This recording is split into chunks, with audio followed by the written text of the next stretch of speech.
Pricing is one of the biggest stress points in reselling, but it doesn't need to be.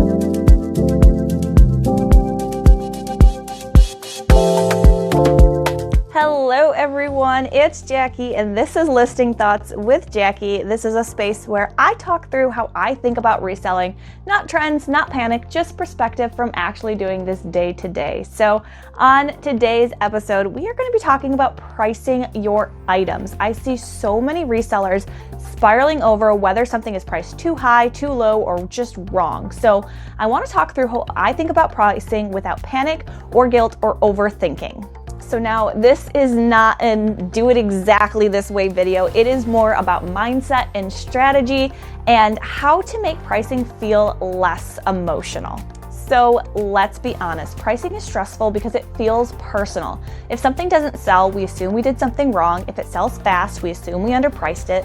And suddenly pricing feels like a judgment on our intelligence, our experience, and our worth as a reseller. But pricing isn't a moral decision. It's not good or bad. It's not right or wrong. It's just strategy, and strategies tend to change.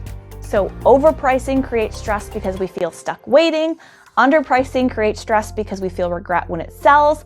But the truth is, both cause extreme anxiety, just in different ways. So what I aim for isn't perfect pricing. It's pricing I can live with even if the item sits or sells quickly.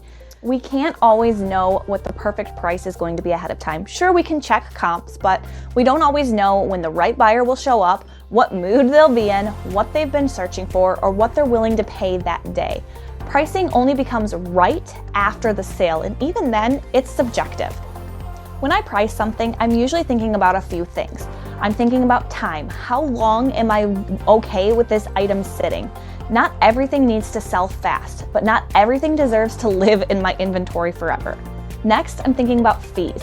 I price knowing fees exist, so I'm not shocked later, and I don't obsess over them. I just factor them in from the start.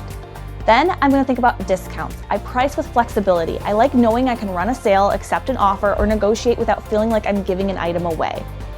The last thing I think about is letting items sit. Sitting doesn't automatically mean something is wrong. Some items are seasonal, some are niche, and some just need the right buyer. I think remembering that pricing is a strategy, not a fixed rule, is important. Pricing can change, and that's allowed. You can raise prices, you can lower prices, you can relist, or you can choose to wait. None of those decisions mean you failed. The biggest shift for me was realizing that pricing wasn't about getting it right once. It was about making adjustments without panic. If pricing is stressing you out, that doesn't mean you're bad at reselling. It usually just means that you care, and maybe you're thinking a little too rigidly about something that's meant to be flexible. You're allowed to have excitement, you're allowed to experiment, you're allowed to change your mind, and you're allowed to price in a way that supports your life, not just the algorithm. If pricing has ever made you spiral, I hope that this helped calm some of that noise and gave you a different way to think about it.